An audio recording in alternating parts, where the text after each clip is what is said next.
Welcome to Sacrilegious Discourse. For this is what the Sovereign Lord says. Why do you need prophets to tell people who you are and what you want? If you can justify everything that the God of the Bible has done, then you can justify any of your behavior. A lot of this mentality is trickling into what is now mainstream right-wing Christianity. I am capable of empathy greater than this God of the Bible. This is a Bible that they tell kids. This is the good Lord. This is the good book. He is fantasizing about murder, mass murder. Head over to sacrilegiousdiscourse.com right now to find out how to leave us a review or support us on Patreon.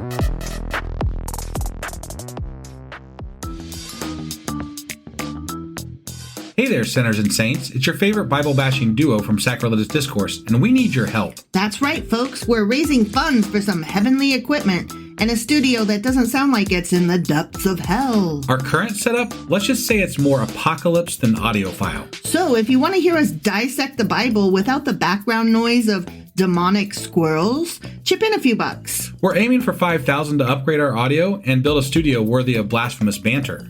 Donate today and help us spread the good word of atheism. You can find a link right on our homepage, sacrilegiousdiscourse.com. Every dollar counts. Even if it's from your collection plate.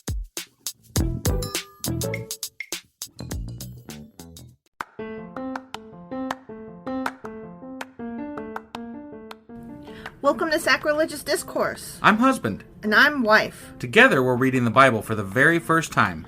We grew up without religion and wanted to know what all the fuss was about. Well, what have we learned so far? That God is a dick, and apparently some people believe in talking donkeys? We're not trying to pass ourselves off as experts. Nope, we're just reading the Bible for the first time and giving our first take reaction. If you'd like to join us in this venture, you might consider starting at episode 1. Otherwise, jump in wherever you like. All right, let's go read the Bible. Yeah, let's get to it.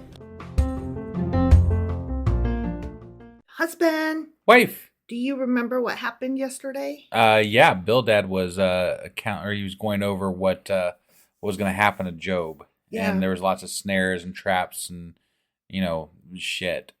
Because Bill Dad was Bill Bad. For fuck's sake. I was waiting all my life to say that. So, basically, it's the whole thing that we've been going over thus far. His friends are extolling how shitty he must have been. And, so here we are. So they're like, you suck. And he's like, nah, man, nah. Right. And I think that's probably the chapter we're going to read today. Maybe. But maybe one of his other friends have got do they go back to Job? Back and forth, okay, that's right. Okay. I think. Maybe. Right. We'll see. Maybe the friend's got to, who knows? Something's going to happen. Obviously. Somebody's going to say some shit. And then we're going to say some shit. Yep. Okay, so that was Job chapter 18. Sure as fuck was. And today we'll be reading Job chapter 19. All right, let's go do this.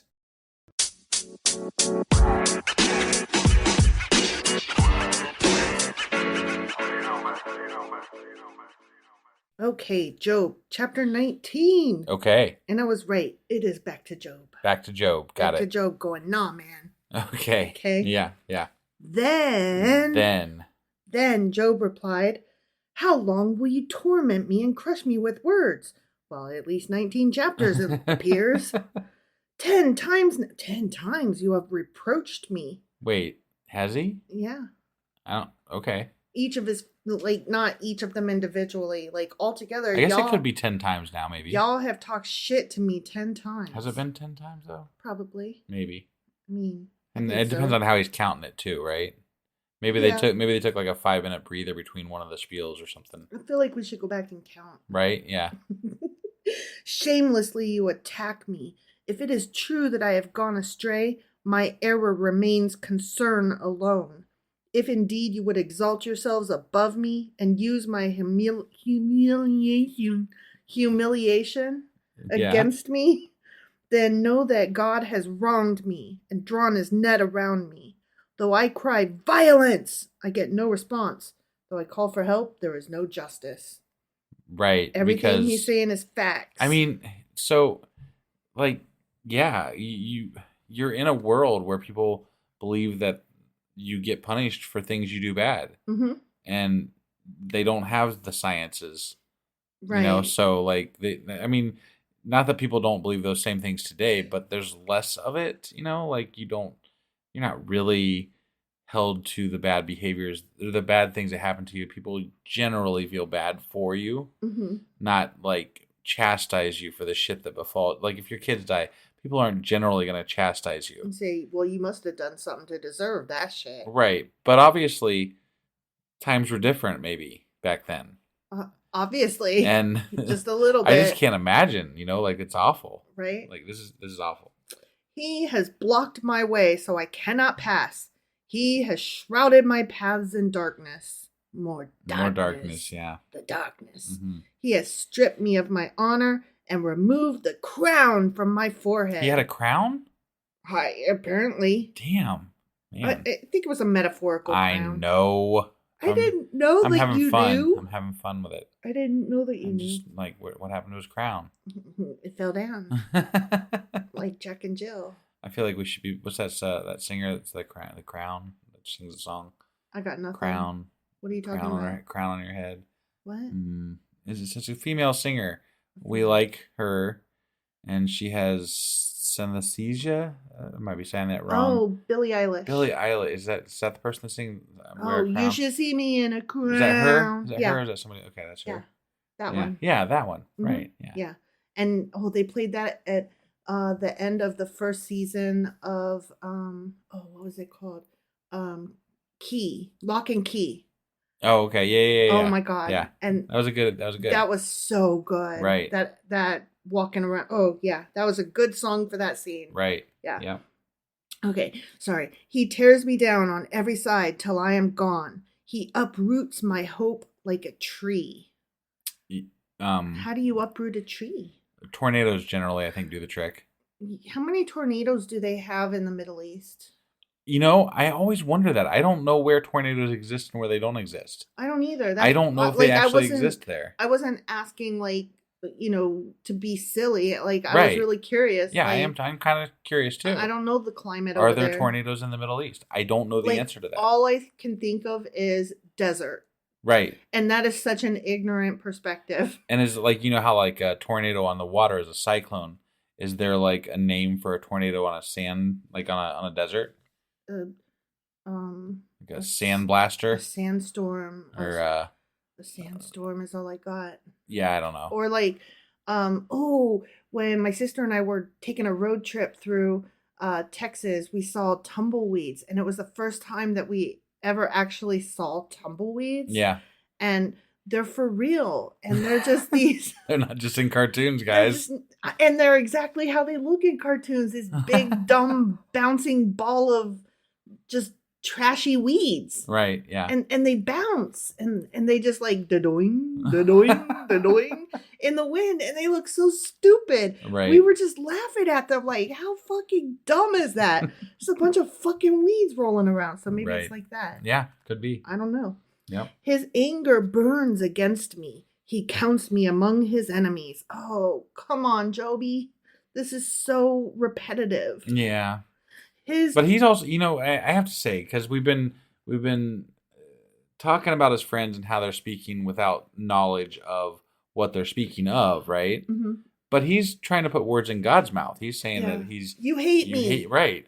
Which isn't actually the case. So Job is actually wrong right now. No, he is, definitely. Not that he's unjustified. I mean, if somebody is poking me with a stick, I'm going to think that they must hate me, No, too. I totally agree. But, like, everybody's just speaking out their ass right now. It's true. But Job has reason. His friends are just fucking stupid. Sure. In my opinion. Job definitely is more informed as to the situation than his friends are. Well, you know what? Even if his friends really believe that, they're still fucking mean. I agree. I'm still on Job's side. It's just that he's so repetitive. Right. His troops advance in force. They build a siege ramp against me and encamp around my tent. I mean, see, he's just saying it 1,000 different ways. I know, yeah. He has alienated my family from me. No, dude, he killed them. Yeah. My acquaintances are completely estranged from me. Well, this is true. Well, aside from the 3 that are chastising those are the 3 that are estranged yeah, from him. Right. Yeah. My relatives have gone away. My closest friends have forgotten me. Okay. Okay. Okay. My guests and my female servants count me a foreigner. They look on me as a stranger. I thought they all died. I thought they did too. Just the ones in the places where... In the fields or something? Yeah, and then the house servants are still around? The ones with the kids, they died. Got it. Okay. I guess. I don't know. Sure. I summon my servant, but he does not answer, though I beg him with my own mouth. Oh, interesting. Yeah. Okay. So apparently he's lost all power. So what are the servants doing? Are they just like looking at him like, looting his who the remains? Fuck do you think you are? Like, yeah, what's going on? Or maybe his wife's in charge now. Maybe they just don't listen to Job, but they listen to his wife now. No man would lose his 10 kids. Right, you can't be the boss. Yeah. My breath is offensive to my wife. I mean, halitosis is hell, you know? You do have boils, my guy. So, like, no offense. If you have boils, I would love you, but from afar. Right, you know? right, yeah. I am loathsome to my own family. Your family being your wife. Right, because that's all that's left. Yeah. Well, I mean, he said he had other family, but they left, so. Yeah. The only one left around that I know of that might still be there is his wife. Right. So. Even the little boys scorn me. When I appear, they ridicule me. Rude. Yeah. You should sick a lion or bears. Bears. Yeah, you should sick like bears 42 on of them, maybe. Mm-hmm. Yeah. Yeah. But only if they call you bald, right? Well, I mean, or boil. Yeah. Boily, you have boils. All my intimate friends detest me. Those I love have turned against me. I am nothing but skin and bones and boils. Yeah, but yeah. I have escaped only by the skin of my teeth. I've always wondered about that phrase, like, do teeth have skin? No. What does it mean by the skin of my teeth? I think that's the whole point, you know? I don't know where it originated from, but the point is that your teeth don't have skin, so, it was a really thin margin. Right. Have pity on me, my friends. Have pity, for the hand of God has struck me. Why do you pursue me as God does? Will you never get enough of my flesh?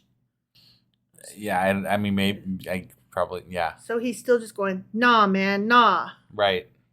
Oh, that my words were recorded. They were. That they were written on a scroll. They were. That they were inscribed with an iron tool on lead. I mean, you go too far. Or engraved in rock forever. Absolutely not. Dang. I know that my Redeemer lives, and in the end, he will stand on the earth.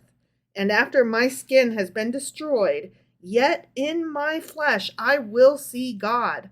I myself will see him with my own eyes, my own eyeballs. He knows this, huh? Not another. How my heart yearns within me. This sounds like something a Christian wrote, not a Jewish person from early way back. It'd be interesting to find out the time frame as to when it was written. It really would. Because, there's a lot of things that are... I mean, I don't know. Maybe, and it's possible also that it was written pre-Christianity and maybe edited after Christianity also. That is true. It's just when he talks about God as his Redeemer, that's a Christian phrase. That's not a Jewish phrase. Right, but there's also... We know... You said this earlier on when we were in this, that we know for a fact that God at some point is going to come down and talk to Job. Yeah. Right? So that's... The writer knows this is going to be happening, so he's alluding to some of this stuff. He's foreshadowing it, I know. It's just that we've never heard anybody refer to God as their Redeemer up until this point. Right. And that is a very, very Christian phrase. But there hasn't really been anybody that was worth redeeming. That when they did stuff wrong, they knew they did shit wrong. They had to grovel before God to redeem themselves, not the other way around, with the Old Testament God. No, yeah, I totally... In this case, he didn't do anything. Right. This is the first time that somebody has required redeeming from God. Has required God to redeem them for them. Right. It's just that referring to him as my Redeemer. Right. That's a nickname that we just use. But maybe this is where Christianity pulled the idea of redemption from, instead of the other. Right. You know what I'm saying? All right. I'll let you have it. I'm not saying you're wrong. I'm just saying that maybe this is part of where it stems from, possibly. I guess. I'm just It's hypothesizing. out here. of place, is all I'm Sure. saying. No, I will grant you that. that. It's out of place in the writing and the speech pattern. It's completely out of place I with all totally the other grant you stuff that. we've read. I grant you that completely. But at the same time, Satan's also in this chapter. I know. And that's completely Weird. out of place too. Although no, because we have at least heard about Satan before early on. A brief mention earlier on, but it wasn't like in story form. It wasn't like we didn't get to hear about Satan true. ad nauseum. Right. Not that it's been ad nauseum, but I mean he is definitely a part of this story. So. Right.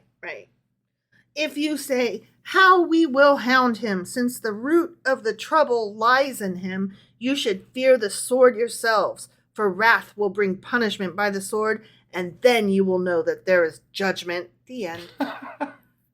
It sounds like he's just saying, you think I'm bad? Just wait. Fuck you. Right. They're going to tear your shit up. Yeah, you're so wrong. You're going to die. Mm-hmm.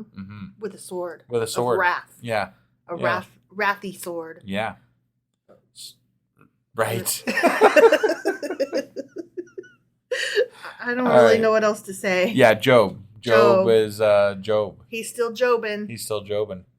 All right, that was Job, chapter 19. It sure as fuck was. And we will be back tomorrow with Job, chapter 20. We'll see you guys then. Bye.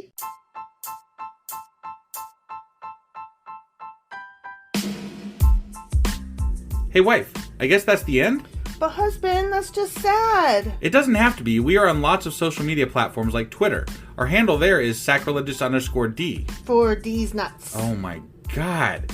Stop doing that. Anyway, we're also on Facebook, Instagram, and Pinterest. There's a link to all of our social media sites at our website. Ooh, we have a website? Yeah, it's sacrilegiousdiscourse.com, where you can also find a link to our merch shop. We have a merch shop? Yep, we have podcast-themed clothing, mugs, notebooks, and more, as well as an atheist and science-themed products. Wow, our fans should really go check that out right now. Definitely. They can get in touch with us by sending an email to sacrilegiousdiscourse@gmail.com. But before they do that, we could really use some help. Oh yeah? With what? Well, it's not free running the podcast, and we need some financial support in order to get better equipment, which will free up time so we can concentrate on our podcast and our fans. Okay, so what should they do? Head over to patreon.com/sacrilegiousdiscourse and sign up as a contributor on our podcast. Supporters there receive additional bi-weekly episodes that we record just for our Patreon members for as little as $2 a month. Also, we'd really appreciate it if you would like and subscribe on whatever platform you're using. And Apple Podcast reviews help us out tremendously. Like and subscribe. Leave an Apple review. Join us on Twitter. Support us on Patreon. That's a lot of instructions. Don't forget to say thanks. Thanks. Okay, bye.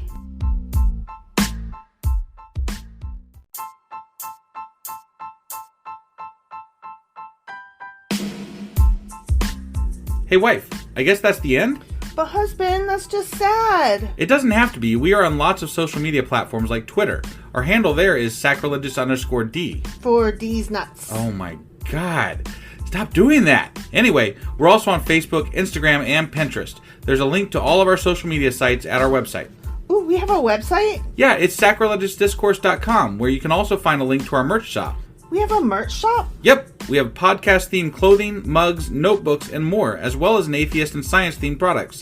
Wow, our fans should really go check that out right now. Definitely. They can get in touch with us by sending an email to sacrilegiousdiscourse@gmail.com. But before they do that, we could really use some help. Oh yeah? With what? Well, it's not free running the podcast, and we need some financial support in order to get better equipment, which will free up time so we can concentrate on our podcast and our fans. Okay, so what should they do? Head over to patreon.com/sacrilegiousdiscourse and sign up as a contributor on our podcast. Supporters there receive additional bi-weekly episodes that we record just for our Patreon members for as little as $2 a month. Also, we'd really appreciate it if you would like and subscribe on whatever platform you're using. And Apple Podcast reviews help us out tremendously. Like and subscribe. Leave an Apple review. Join us on Twitter. Support us on Patreon. That's a lot of instructions. Don't forget to say thanks. Thanks. Okay, bye.